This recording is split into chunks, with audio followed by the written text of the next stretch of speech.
During college, the best part about school was that I lived on Balboa Island. And I hadn't heard of it prior, even though I grew up in Orange County. And I came down and I ended up living on the island with some other sorority sisters. And that's when it just got in my blood. It just became part of my life. So I always loved it. Even after I got married, we'd come down here and walk the island, bring the dog down, come down for Mother's Day, come down and get coffee. I just loved coming down here.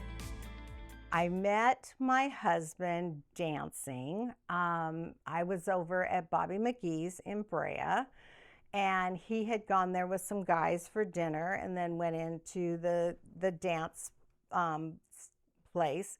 And then I had gotten off of work. I was working for Bank of America, and I got in. It was a Friday night, so I came in, and I was in there as well. And I remember seeing him come in the door and looking at him across the room and thinking, oh, that's a nice tall guy.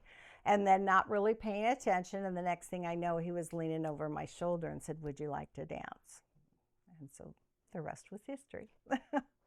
We dated for about a year. I had told him that I was moving into an apartment in Brea, and it's a brand new complex. And so he looked into it. And when he moved in there, he was looking for a one-bedroom that was close to a studio that had been recently rented. He was looking to be my neighbor. And it turns out he wasn't right next to me, but we were close enough. So our dating time was spending time together. We'd go grocery shopping together. We'd go, in those days there was Gemco of all places. That's where we used to go for our groceries. And do our laundry. I mean, it was day-to-day things, but we just spent all our time together. Once we started dating, we were together all the time. After we got married, we went to the Caribbean on our honeymoon. We went on a cruise, and I fell in love with St. Thomas. And then we went through the cruise, different places, Nassau, things like that. We had such a relaxing time, which was nice to do after, planning a big wedding and stuff. So it was good. When we decided to start having kids, I was probably 28, 29 when we got pregnant the first time, but then I miscarried that baby, which was really hard because no one in my family had ever had a miscarriage. I wasn't really familiar with that. And it was hard. It was a bad situation. It was a bad effort on the doctor's part. It was really emotional because of the way the doctors were so nonchalant about it. Like for them, it happens all the time, but for me, it doesn't. After the miscarriage, it took us about a year and a half to get pregnant. I was so intent on getting pregnant. That made it hard. That's what the doctor said. It was off. Everybody said, well, it's because it was off schedule for me. I scheduled in when I wanted to have I was very OCD in life. But he was born, I was 30 or 31, and he was breech. So, and being a large baby, they knew they couldn't turn him. So he was born April 28th, 1989, weighing in at 10 pounds, 13 ounces. He was a great baby, so easygoing. We could take him anywhere. He didn't fuss. In fact, we brought him home and he wasn't sleeping, but he was laying there and we're like, well, can we go to bed? I mean, we didn't think we could sleep if he wasn't, but he was a great baby, so very good. In the hospital after Brian was born, I had cesarean, so I'm there, with all these blankets and everything on me, which I was fanatical about. Don't mess up my hair because I knew I couldn't wash it for a few days, and they were just piling these blankets on me. And because you're cold after coming off of all that anesthesia. And so he had asked the nurse, well, when can I see the baby? And they said, you could come get him anytime. But just prior to that, he ran out and got Carl's Jr. and was sitting there eating this luscious smelling hamburger that I wasn't ready to eat anything like that. But then he went and got the baby, came prancing in with him in the incubator or the roller thing that he was in, touching him, opened all the blankets. He wanted to see his hands, his feet, and everything. Changed his diaper. And he was a phenomenal dad. We waited about a year. We weren't really thinking in terms of it, but because we took us a little while to have Brian, we thought, well, maybe we should start thinking about it. And the very first month that we tried, we got pregnant. So that's why Megan and Brian are only 23 months apart. While I was in labor with Megan, we wanted to take her when she was smaller, deliver her when she's smaller. So I'm in labor, no drugs, natural, and I'm sitting there dealing with the contractions, and Andy got a call. It was our realtor. We had our house up for sale, and it had been up for sale for a while, and it took us a while to sell it. And so we had a live wire on the phone. So he was busy negotiating with the realtor, and I'm like, hello? And he goes, hey, this is a live buyer. We're taking it. And the big negotiation was they wanted the house in 30 days. And I'm sitting there having a baby with a 2-year-old at home. And so we ended up getting a 45-day escrow, which was still pushing it, that I had to go home and pack and do all that to get ready to move. Megan was my smallest. She was 9/11. And once again, she was a good baby. She was easygoing. I think because Andy and I were so comfortable having babies. I mean, they say they feel your energy and your stress or whatever. And we were just, I mean, Andy was like that as a person, just so laid back and comfortable. And it helped me calm down too a little bit. When Megan started preschool, she was 2 years old. The thing was, she potty trained herself at 18 months. 18 months.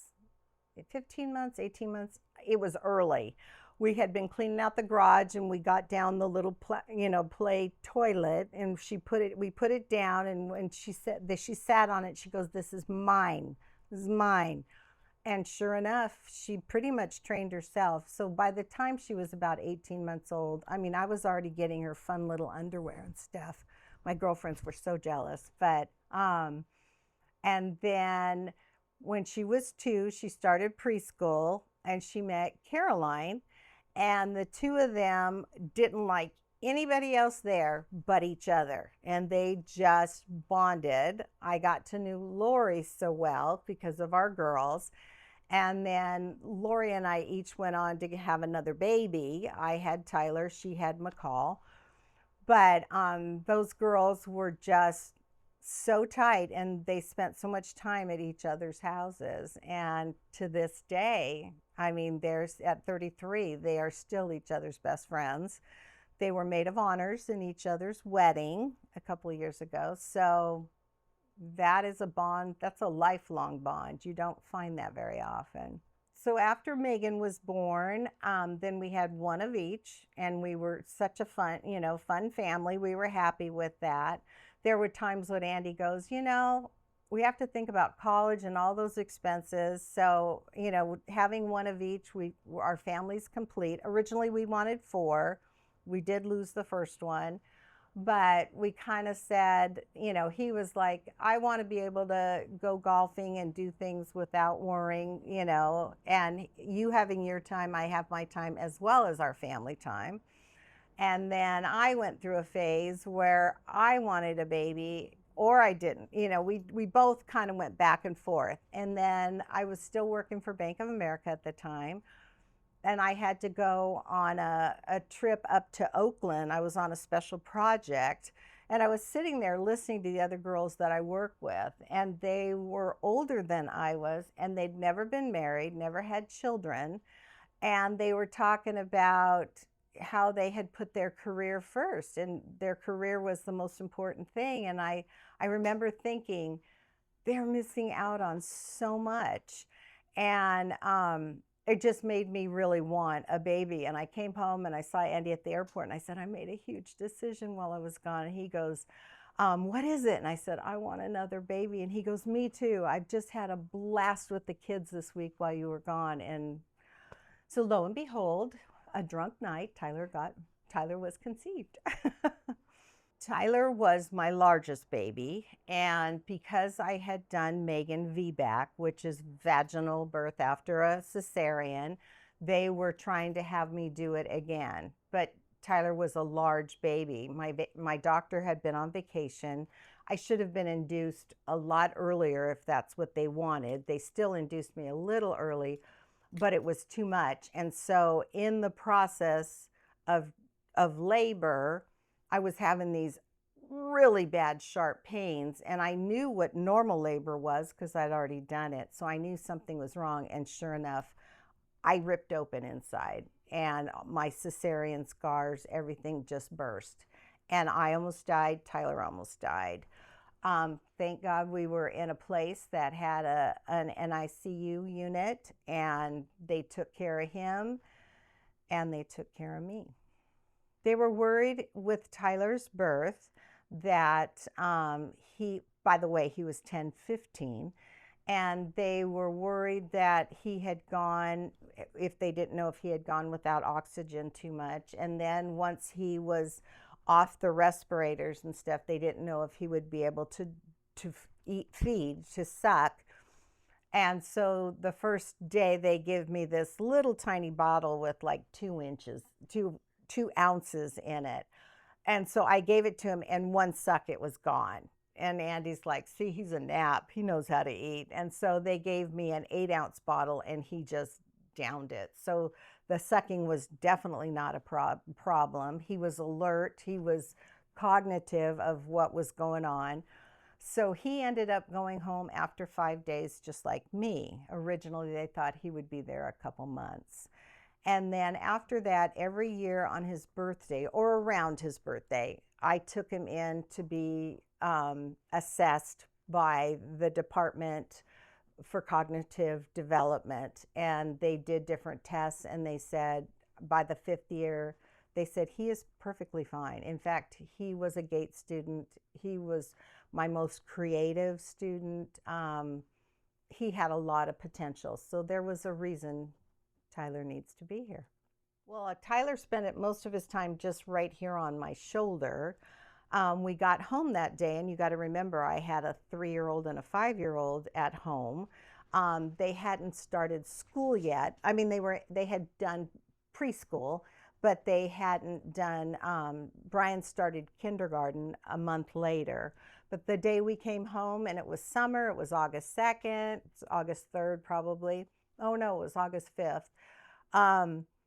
And it was hot outside, so we went to the movie theaters and saw whatever the new release was, and the kids had a blast, and Tyler just slept on my shoulder, and I probably napped through the whole thing as well.